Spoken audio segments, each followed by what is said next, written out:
Fleet Admiral Kethvar stood on the bridge of his flagship, watching the blue planet grow larger on the main screen.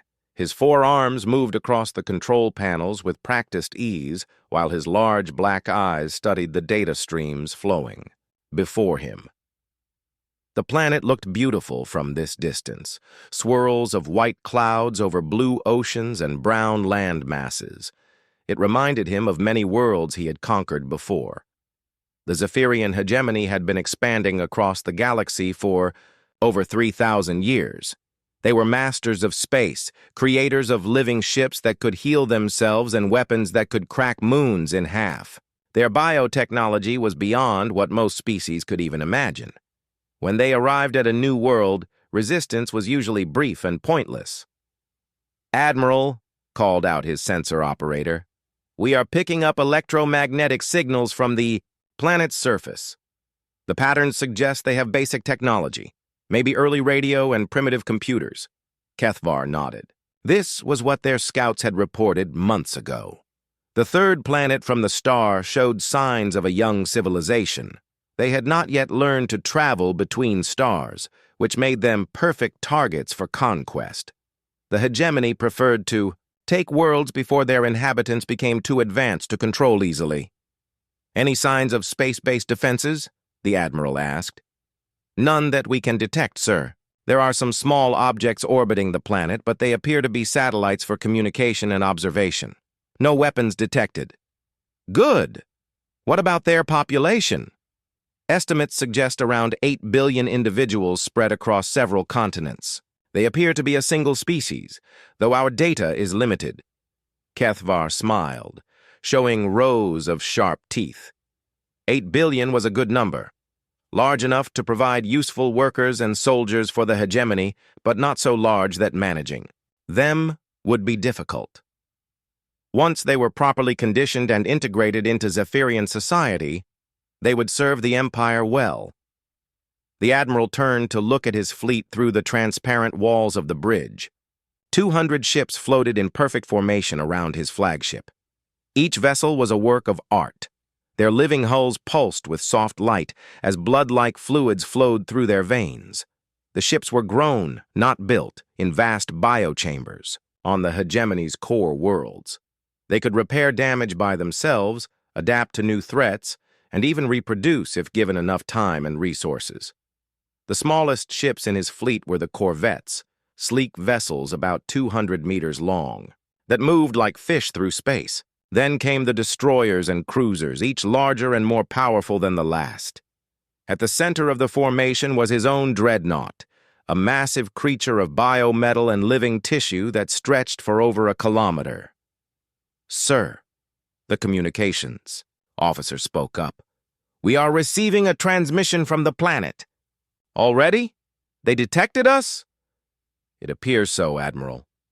The transmission is in multiple languages, none of which match our databases. It seems to be some kind of greeting or first contact protocol." Kethvar was mildly impressed. Most primitive species didn't notice the fleet until it was much closer to their world. These beings had better sensors than he had expected. Still, it changed nothing. "Send the standard surrender demand," he ordered. "Tell them they are now property of the Zephyrian hegemony. If they submit peacefully, their world will be spared unnecessary damage." As his communications officer began transmitting, Kethvar studied the tactical display. The conquest of this world would follow the same pattern as hundreds of others. His fleet would move into orbit around the planet and make their demands clear. The inhabitants would probably try to resist at first. They always did. But after a demonstration of Zephyrian power, they would realize the futility of fighting and surrender. "Admiral!" The sensor operator's voice was excited. "I'm detecting a large object approaching from the outer edge of this star system. It's moving toward us at high speed." Kethvar frowned. "Show me." The main screen shifted to display a tactical view of the entire star system. A red dot was moving inward from the area near the system's outermost planets. It was definitely artificial. Too large and too fast to be a natural object. "Analysis?" the Admiral demanded. The object appears to be approximately 3 kilometers in length. Its mass suggests heavy construction, possibly metal. It's accelerating toward our position at a rate that indicates advanced propulsion. Could it be a space station that's broken orbit? Unlikely, sir. The acceleration pattern suggests it's under intelligent control. Kethvar stared at the display. This was unexpected. The planet's inhabitants were supposed to be primitive. They shouldn't have the technology to build anything that large, much less move it through space at such speeds. Time to intercept? At current speed, approximately 2 hours, Admiral. Interesting. Kethvar considered his options. It was possible that the planet's inhabitants were more advanced than the scouts had reported. Or perhaps this was some kind of generation ship from another species that happened to be in the system. Either way, he was curious to see what would happen. "Maintain course and speed," he ordered. "But bring the fleet to alert status. I want all weapons ready to fire if this object proves hostile." "Yes, sir." As the Zephyrian fleet continued toward the blue planet, the mysterious object continued its approach.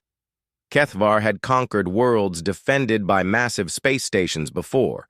Usually, a few plasma torpedoes were enough to reduce them to scrap metal. Even if this thing was armed, what? Could one ship do against 200? The Admiral allowed himself a moment of amusement.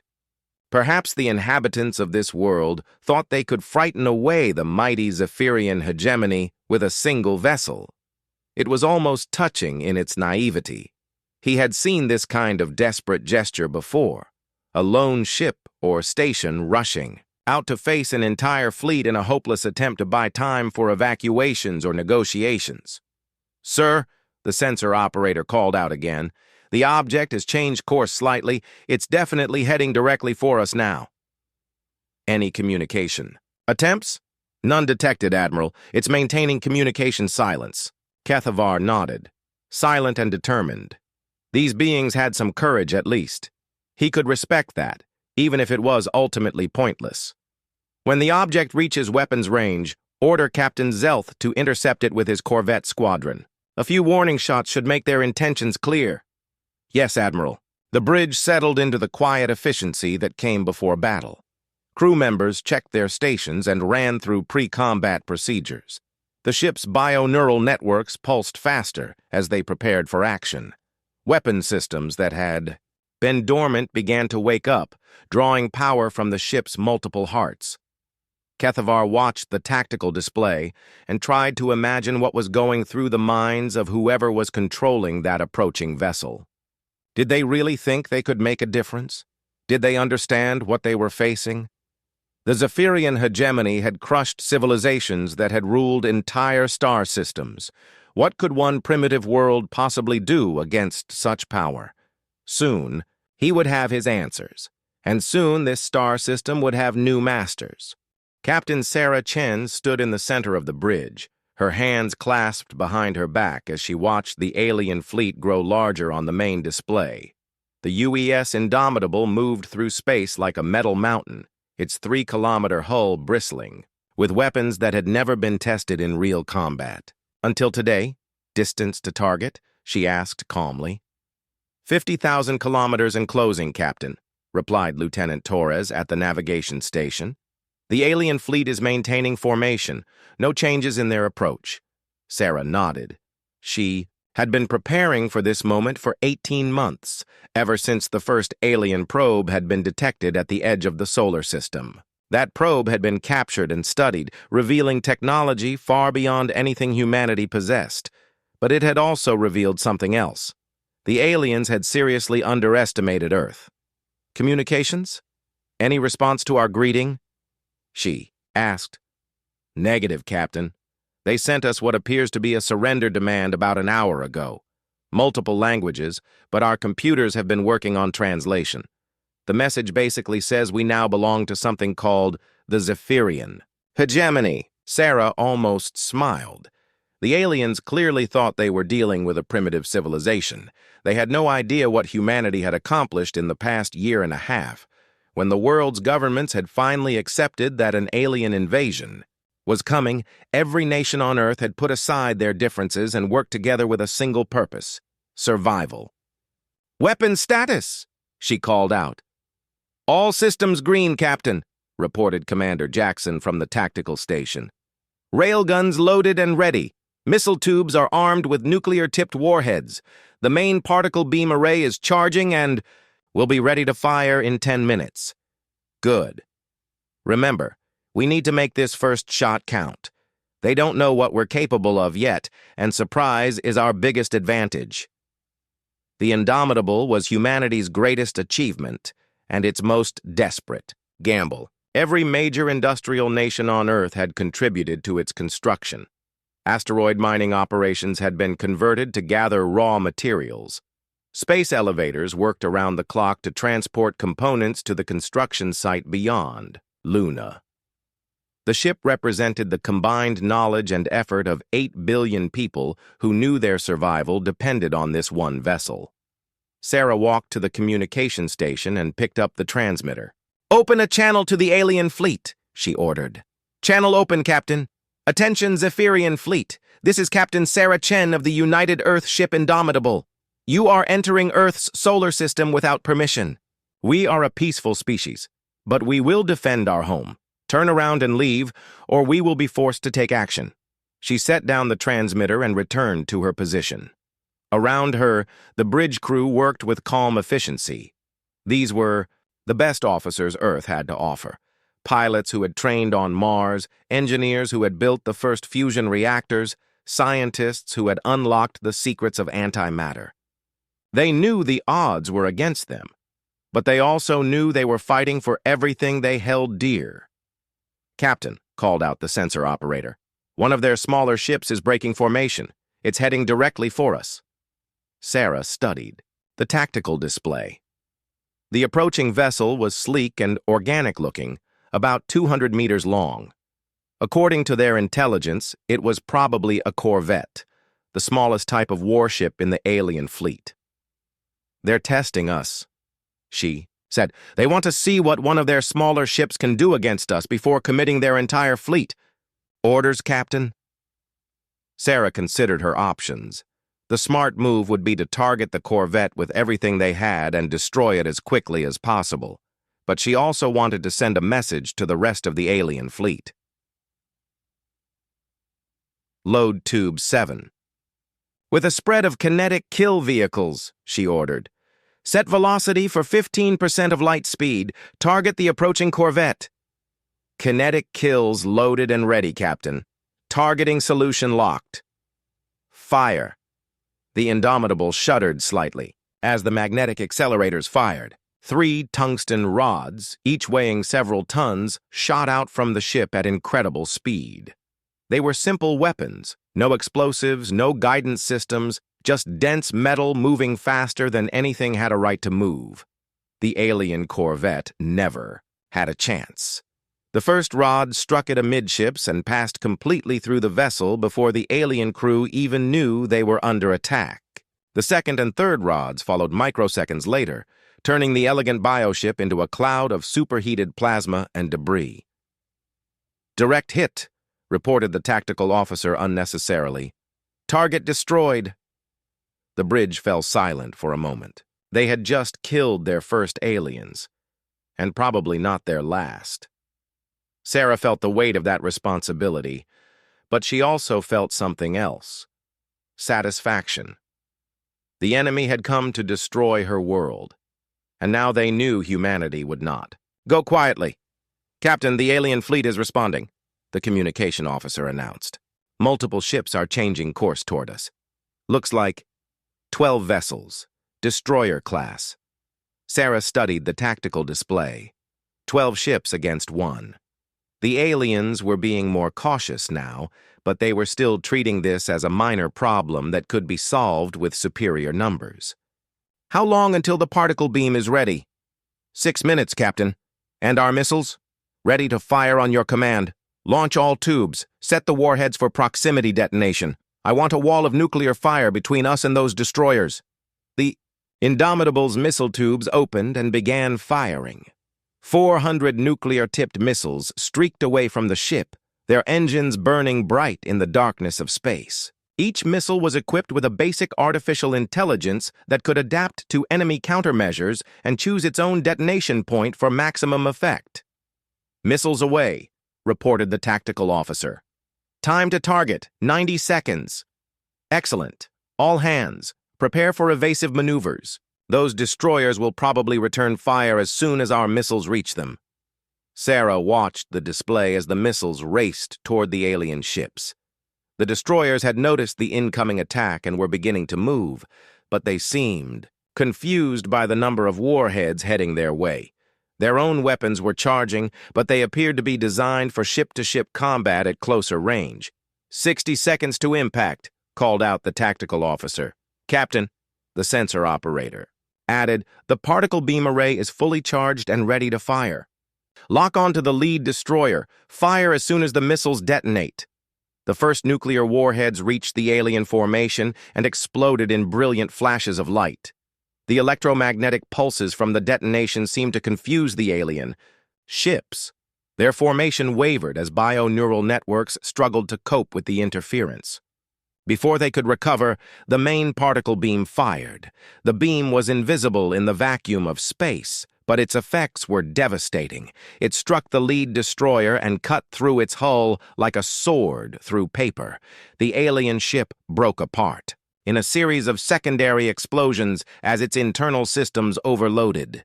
"Two more destroyers are trying to flank us," the tactical officer reported. "They're moving faster now." "Load the railguns with explosive shells," Sarah ordered. "Let's show them what human engineering can do."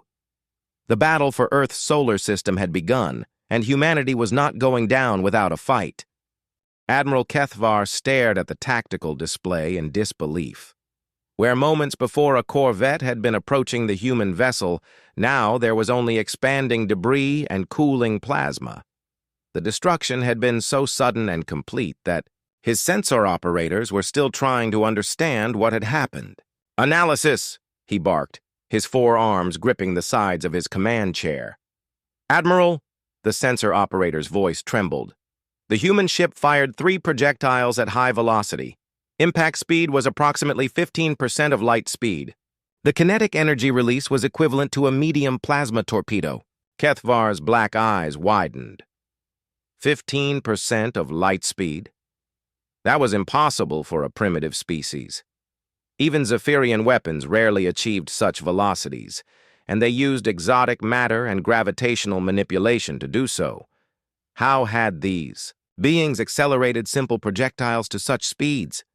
"Sir, the destroyers are reporting contact with enemy missiles," another officer called out. 400 warheads incoming. They appear to be nuclear weapons." "Nuclear?" Kethvar almost laughed. Nuclear weapons were ancient technology, crude and inefficient. His destroyers' shields could easily handle such primitive attacks. "Tell Captain Vorth to maintain course. Those weapons cannot penetrate our bioarmor." But as he watched the tactical display, something strange happened. The nuclear warheads began detonating before they reached his ships, creating a wall of explosions between the destroyers and the human vessel. The electromagnetic pulses from the detonations washed over his ships like an invisible storm. "Admiral, we're receiving reports of system malfunctions across the destroyer squadron," the communications officer announced, confusion clear in his voice. "Their bio-neural networks are experiencing interference." Before Kethvar could respond, a brilliant beam of energy lanced out from the human ship and struck the lead destroyer. The vessel's living hull simply dissolved under the assault, its biometal structure breaking down at the molecular level. The ship split in half and exploded as its internal organs ruptured. "What kind of weapon was that?" Kethvar demanded. "Unknown, sir. Energy output suggests a focused particle beam, but the coherence level is beyond our current technology. The beam maintained perfect focus over a distance of 40,000 kilometers. Kethvar felt something he had not experienced in centuries. Uncertainty. The human ship was fighting with weapons that shouldn't exist. Nuclear missiles, kinetic projectiles, and particle beams that could cut through Zephyrian bioarmor like it was nothing. How was this possible? "Sir, The remaining. Destroyers are requesting permission to withdraw and regroup. Denied. Order them to close distance and engage with plasma torpedoes, and send Squadron 7 to support them. Kethvar watched as 18 Zephyrian warships converged on the lone human vessel. Surely numbers would overcome whatever technological surprises these beings possessed. But even as he gave the order, doubt crept into his mind. In 3,000 years of conquest, no species had ever destroyed Zephyrian ships so easily.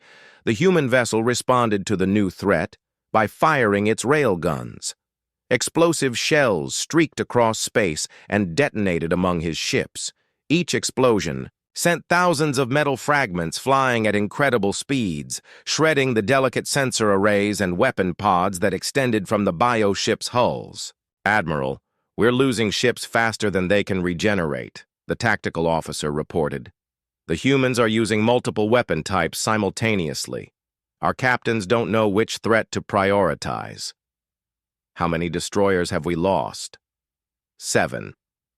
Confirmed destroyed. 4 more heavily damaged. Kethvar's hearts were beating rapidly. 7 destroyers gone in minutes against a single enemy ship? This was beyond unprecedented. It was impossible. Yet the evidence was right there on his screens. "Sir, I'm detecting more missile launches from the human vessel. This time they appear to be antimatter warheads." Antimatter? Kethvar's voice cracked. Antimatter was incredibly dangerous and difficult to handle. Most species took centuries to develop the technology safely, and even then they used it sparingly. "Are you certain?" "Yes, Admiral. The energy signatures are unmistakable. The antimatter missiles struck the Zephyrian formation like miniature suns. When matter and antimatter met, they annihilated each other completely, releasing pure energy. 3 more destroyers simply vanished in blinding flashes of light. The surviving ships were thrown off course by the gravitational distortions. "Admiral, we need to withdraw," his tactical officer pleaded. "We cannot continue to take losses at this rate." "No," Kethvar snarled. "These are primitives. They cannot possibly have the industrial capacity to maintain this level of firepower. Order the entire fleet to advance. Overwhelming force will carry the day." But even as he gave the order, Kethvar knew something fundamental had changed. The humans were not fighting like a primitive species. They were using weapons and tactics that suggested a deep understanding of physics and engineering. Their ship moved with precision and fired with accuracy that rivaled Zephyrian systems. "Sir, the human vessel is broadcasting again. Put it through." The voice that came through the speakers was calm and controlled, with an underlying tone of steel. "Zephyrian fleet, this is Captain Chen. You have now seen what happens when you threaten our world. We offer you one chance to withdraw. Leave our system immediately, or we will destroy every ship you have." Kethvar was stunned by the audacity. One ship threatening an entire fleet? The human's confidence was either madness or based on capabilities. He didn't yet understand.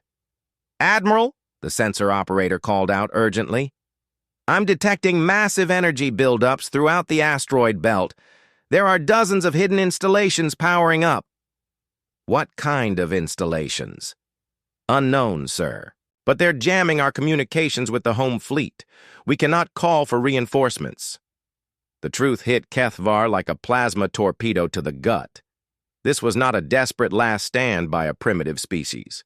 This was a carefully planned ambush. The humans had been preparing for this battle, and they had turned their entire star system into a weapon. "Sir, the human ship is launching more missiles, hundreds of them." Kethvar watched the tactical display as wave after wave of missiles streaked toward his fleet. Nuclear warheads, antimatter weapons, and kinetic penetrators filled space with death. His beautiful bioships, grown over decades in the hegemony's finest facilities, were being torn apart by crude human engineering and raw physics. "Order all ships to retreat to the edge of the system," he finally commanded. "Full speed, sir. You heard me. We are leaving, now."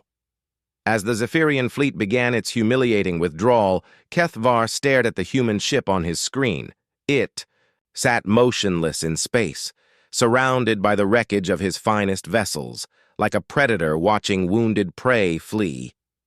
For the first time in his long military career, Admiral Kethvar understood what it meant to be outmatched, and the feeling terrified him. Captain Sarah Chen watched the alien fleet attempt to retreat and felt no satisfaction in their fear. This was not a game or a show of strength. This was survival. Every ship that escaped today would return with reinforcements, and next time, humanity might not be so lucky. Tactical, status report on the alien fleet, she commanded. Approximately 130 ships remaining, Captain. They're trying to form a defensive formation while retreating, but their coordination is poor. I think we disrupted their command structure. Good. Communications, patch me through to Admiral Morrison at Fleet Command. The screen flickered and Admiral Morrison's weathered face appeared. Behind him, Sarah could see the bustling activity of Earth's military command center, where every human leader was watching this battle. Captain Chen, outstanding work so far. What's your assessment? Thank you, sir. The aliens are more vulnerable than we expected. Their technology is advanced, but it's specialized for different types of warfare. They're not prepared for our approach. Explain. Sarah gestured toward the tactical display. Their ships are biological constructs, living vessels that can heal and adapt. But that makes them vulnerable to electromagnetic interference and rapid, overwhelming damage. Our nuclear missiles disrupt their neural networks, and our kinetic weapons cause too much damage too quickly for their healing systems to cope with. Can you stop them from escaping? Sarah studied the tactical situation. The alien fleet was moving toward the edge of the solar system at high speed, but they were still within range of her weapons. Yes, sir. But I'll need to use some of our experimental systems. Do it. We cannot let them report back to their superiors. The transmission ended and Sarah turned to her weapons officer. Commander Jackson, activate the experimental Gauss cannons. Load them with ferromagnetic penetrators. Captain, those weapons haven't been fully tested. We don't know their effective range or accuracy. Today we find out. Also, prepare the antimatter torpedo tubes. I want a full spread ready to fire. Around the bridge, crew members worked with practiced efficiency despite the unprecedented nature of their situation. The Indomitable had been designed as a test bed for every experimental weapon humanity could devise. Each system represented years of research compressed into months of desperate development. Gauss cannons are online, Captain, targeting the largest alien vessels. Fire. The Gauss cannons used magnetic fields to accelerate metal slugs to incredible velocities. Unlike railguns, which required physical contact between the projectile and the acceleration system, the Gauss cannons could fire continuously without wearing out their barrels. The ferromagnetic penetrators they fired were designed to punch through any known armor material. The alien ship's energy shields, so effective against plasma weapons and conventional missiles, were useless against solid projectiles moving at relativistic speeds. The penetrators passed through the shields like they weren't there and tore through the bioship hulls, creating massive wounds that even Zephyrian healing technology couldn't repair quickly enough. Direct hits on 6 targets, Captain. All are showing critical damage. Excellent. Now show them what antimatter can really do. The antimatter torpedoes were humanity's most dangerous weapons. Each warhead contained just a few grams of antimatter, but when it contacted normal matter, the resulting explosion was devastating. The torpedoes were also equipped with advanced guidance systems that could track and follow moving targets across vast distances. Torpedoes away, Captain! Time to target, 40 seconds. Sarah watched as the alien fleet tried desperately to shoot down the incoming torpedoes. Their point defense systems were impressive, destroying many of the warheads before they could reach their targets. But humanity had learned from every alien probe they had captured, and the torpedoes were designed to be difficult to stop. When the antimatter warheads detonated, they created brief stars in the darkness of space. The explosions were so bright that the main screen automatically dimmed to protect the crew's eyes. Where moments before there had been alien warships, now there were only expanding spheres of superheated gas. "Confirmed kills on 8 more targets, Captain," the tactical officer reported with grim satisfaction. "Sir," the communications officer called out, "we're receiving a transmission from the alien fleet. They're requesting a ceasefire." Sarah considered this. The smart military decision would be to continue attacking until every enemy ship was destroyed. But she also understood the value of psychological warfare. Sometimes a terrified enemy could be more useful than a dead one. Put them through. The alien admiral who appeared on screen looked nothing like the confident commander who had entered their system hours earlier. His dark eyes were wide with fear, and his 4 arms trembled as he spoke. "Human Commander, I am Admiral Kethvar of the Zephyrian Hegemony. I request permission to withdraw my remaining forces from your system." Sarah let a long moment of silence pass before responding. "You came here to conquer our world, Admiral. You threatened the lives of 8 billion people. Why should I let any of you leave alive?" "Please," the alien's voice cracked. "We underestimated your capabilities. This was a mistake. Allow us to depart, and we will ensure that no other hegemony forces trouble your system." "I don't think you understand your situation, Admiral. Your fleet is cut off from your home. Our hidden installations are jamming your communications. As far as your superiors know, you simply vanished in this system. I could destroy every one of your ships and no one would ever know what happened here." The alien admiral's face went pale. "What do you want?" Sarah leaned forward in her command chair. "I want you to deliver a message to your superiors. Tell them that humanity is not as primitive as they believed. Tell them that we have weapons they cannot defend against, and the will to use them. Tell them that any future attempts to invade our system will result in the complete destruction of their fleets.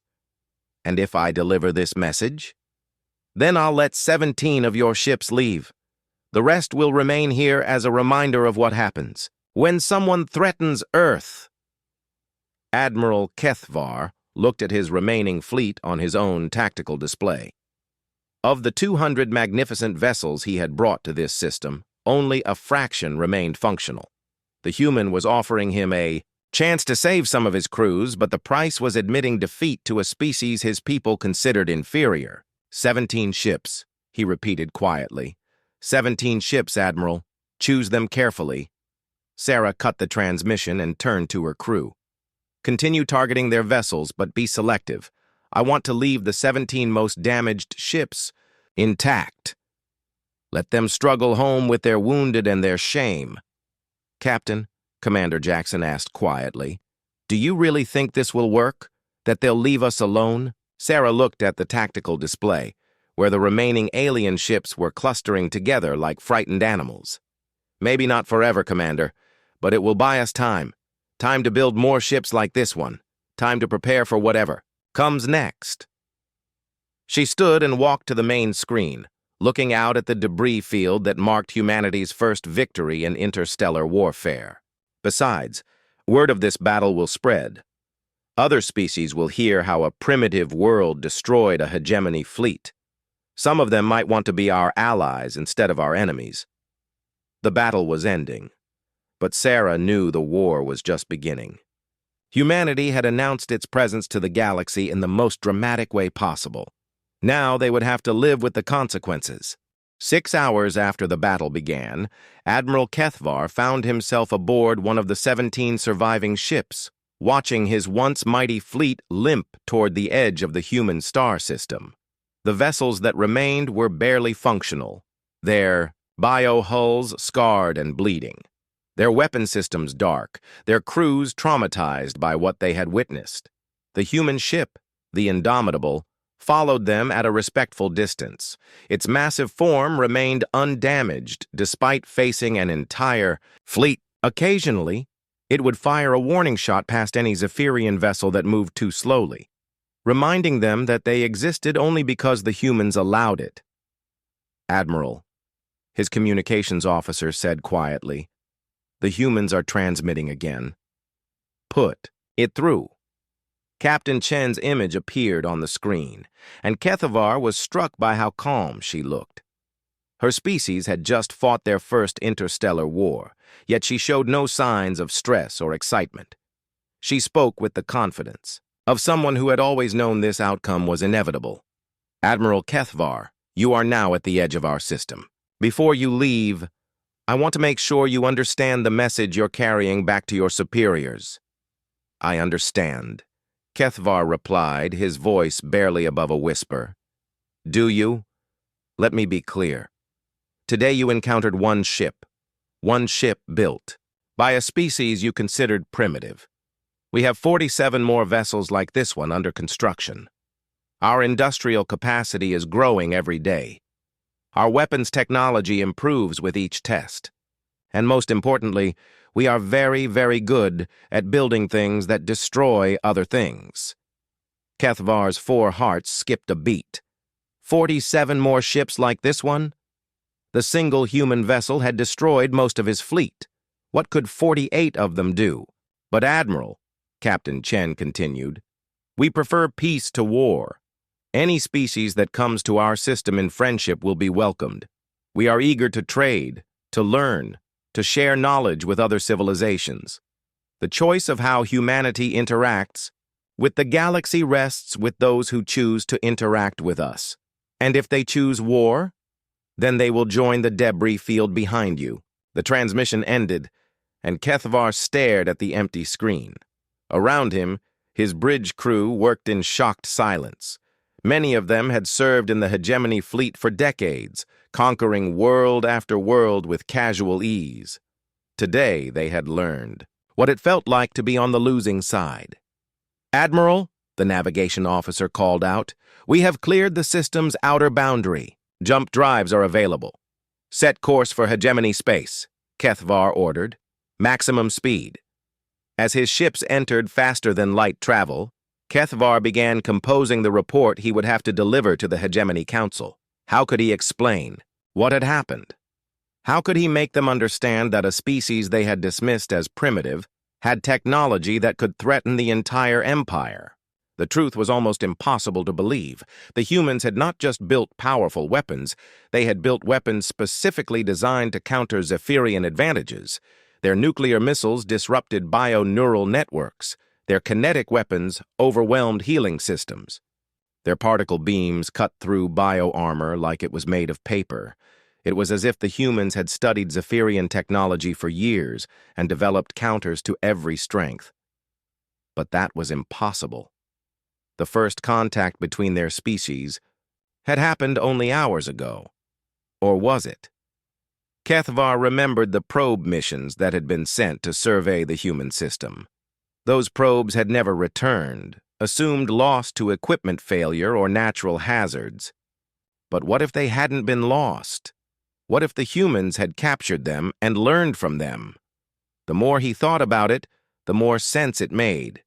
Humans were apparently skilled engineers and scientists. Given access to Zephyrian technology, they could have reverse-engineered key systems and developed countermeasures. They had then had over a year to prepare for the invasion they knew was coming. 3 days later, Kethavar's ships arrived at the Hegemony's regional command center. He was immediately summoned before the Council of Admirals, where he delivered his report to a room full of skeptical faces.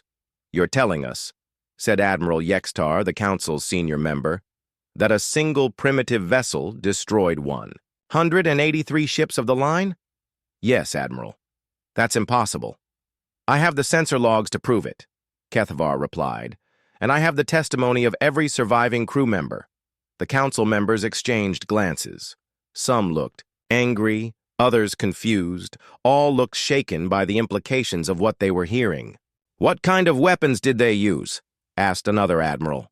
All kinds, Kethavar said. Nuclear missiles, kinetic projectiles, particle beams, antimatter torpedoes, electromagnetic pulse weapons. They seem to have multiple solutions for every tactical problem. And their industrial capacity? According to their captain, they have dozens more ships under construction. If even half of what she claimed is true, they represent a serious threat to hegemony expansion in that region of the galaxy. Admiral Yextar was quiet for a long moment. Finally, he spoke. What do you recommend? Kethvar had been thinking about this question for 3 days. Complete avoidance, sir. We should issue a directive to all hegemony forces to stay away from the human system. We should also consider opening diplomatic channels. Diplomatic channels with primitives. They're not primitives, Admiral. They're a technological species that's been underestimated. Today they proved they can defend themselves. Tomorrow they might decide to expand beyond their own system. The implications hung in the air like a toxic cloud. For 3,000 years, the Zephyrian hegemony had been the dominant military force in their region of the galaxy. They had grown comfortable with the idea that no other species could threaten them. The events at the human homeworld shattered that assumption. Within hours of the council meeting, new orders went out to every hegemony fleet in the galaxy. The Sol system was classified as a prohibited zone. No ships were to approach within 50 light years without explicit authorization. From the High Command, the humans were to be left alone, but the news could not be contained within hegemony space. Word of the battle spread through the galactic communication networks. Other species heard that the mighty Zephyrian fleet had been defeated by a single world. Some were frightened by the implications. Others were intrigued by the possibility of new allies. On distant worlds, alien scientists began studying every scrap of information they could find about human technology. Diplomatic corps started planning first contact missions. Military planners wondered what other assumptions about primitive species might be dangerously wrong. Humanity had wanted to announce its presence to the galaxy. They had succeeded beyond their wildest dreams. The question now was whether they were ready for the consequences of that announcement. In his final report, Admiral Kethvar wrote a single recommendation that would change galactic politics forever. Do not underestimate the humans. They are unlike any species we have encountered. They do not fight to conquer. They fight to survive. And they are very, very good at it.